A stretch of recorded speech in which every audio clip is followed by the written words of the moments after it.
This channel does not promote any violent, harmful, or illegal activities. All content provided by this channel is meant for an educational purpose only. Cancer Healer Center, a new beginning. জেলা সভাপতিদের নাম ঘোষণা এবার বিজেপির ৪৩টি সাংগঠনিক জেলার মধ্যে ঘোষণা করা হলো ২৫টির নাম। কলকাতার ২টি সহ ৮টি জেলায় পুরনো সভাপতিতেই আস্থা রাখা হলো, আর ১৭টি জেলায় নতুন সভাপতি নিয়োগ। বসিরহাট জেলায় সভাপতির বিরুদ্ধে বিভিন্ন অভিযোগ উঠেছিল, তাকে সরানো হয়েছে তার পদ থেকে। জেলা সভাপতির পদ থেকে সরানো হয়েছে ৩ বিজেপি বিধায়ককে। ১৬ই মার্চ বিজেপির কেন্দ্রীয় নেতৃত্ব ভার্চুয়াল বৈঠকে আরও ৮ থেকে ৯টি জেলার সভাপতির নাম চূড়ান্ত করতে পারেন।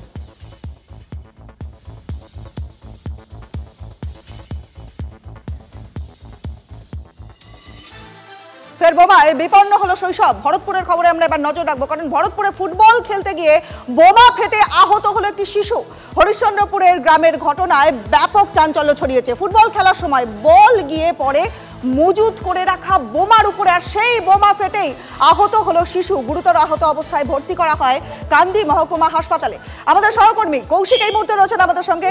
কৌশিকের সঙ্গে আমরা কথা বলবো, কারণ কৌশিক, এই যে ঘটনা ঘটলো, একেবারে মর্মান্তিক ঘটনা, আবার একটা শৈশব, সেই শৈশবের প্রাণ, কি বলবে? মানে কি কি খবর পাচ্ছ?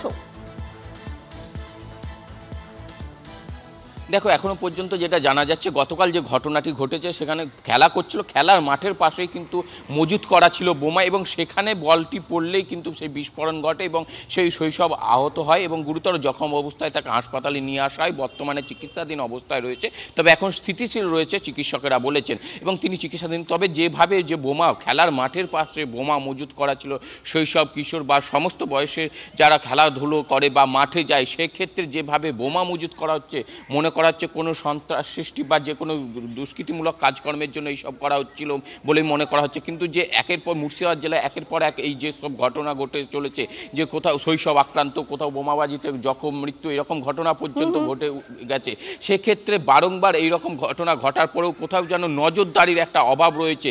আর এখানে কিন্তু মুড়িমুড়কির মতো বোমা পাওয়ার ঘটনা যেমন ঘটে, সেই রকম এই যে ঘটনা, যে বোমা ফেটে আহত শিশুর সংখ্যা, এটি যদি গত ১ বছর নিরিখে দেখা হয়, সেই সংখ্যাটাও প্রচুর। যত্রতত্র বোমা ছড়িয়ে ছিটিয়ে পড়ে থাকে, এবং যেখানে সব থেকে চিন্তার বিষয়, খেলার মাঠের পাশে যেভাবে বোমা মজুত করে রাখা হয়েছিল, সেখানে আরো বড়সড় অঘটন ঘটতে পারত। কোথাও যেন একটা নজরদারির অভাব রয়েছে। রানিপা, বেশ, অনেক ধন্যবাদ কৌশিক। নজর রাখো। বুঝতেই পারছেন ঘটনা কতটা ভয়াবহ, কারণ ভরতপুরে ফুটবল খেলতে গিয়ে বোমা ফেটে শিশু আহত হলো। কি বলছে শিশুর বাবা, চলুন শুনি। ওখানে ছেলেগুলো বল খেলা করছিল, ওইখানে বল চলে গেছে, আধার দিয়ে বলটা আনতে গিয়ে ওখানে পা পড়ে যায়, ওখানে বোমটা ফাটা যায়। আমাদের ঈদগাহ এখানে বলে আমাদের বাড়ির কাছে। কোথায় লেগেছে? পায়ের মধ্যে লেগেছে, 2 পায়ের মধ্যে লেগেছে।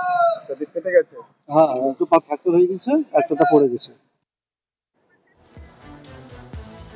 প্রাক্তন পুলিশ কর্তা সত্যজিৎ বন্দ্যোপাধ্যায় এই মুহূর্তে রয়েছেন আমাদের সঙ্গে। সত্যজিৎ বাবু, হরিশ্চন্দ্রপুরের ঘটনা, দেখুন ভরতপুরের খবর যদি বলি না, পরপর এই ধরনের ঘটনা কিন্তু আগেও ঘটেছে, আবার ঘটছে, মানে এটা ঘটতেই থাকছে। ফুটবল খেলতে গিয়ে একটি শিশু সে আহত হলো, বোমা ফেটে আহত হলো, কি বলবেন?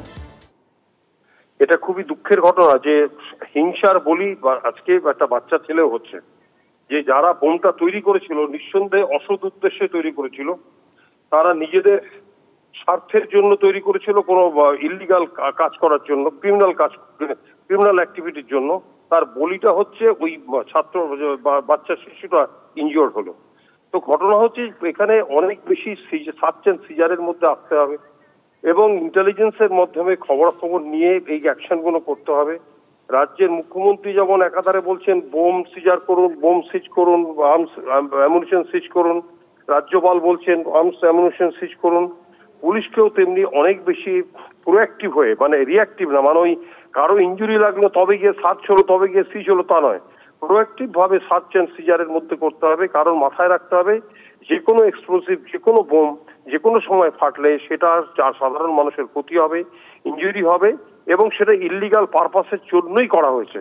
সুতরাং তাদেরকে ধরতে হবে, এবং লঘু সেকশনে কেস নয়, অ্যাকুরেট সেকশনে কেস লিখতে হবে। ইয়েস, মানে 3 and 5 ইয়েস একটা কেস লিখতে হবে, এবং তাদের দৃষ্টান্তমূলক দৃষ্টান্তমূলক শাস্তির ব্যবস্থা করতে হবে।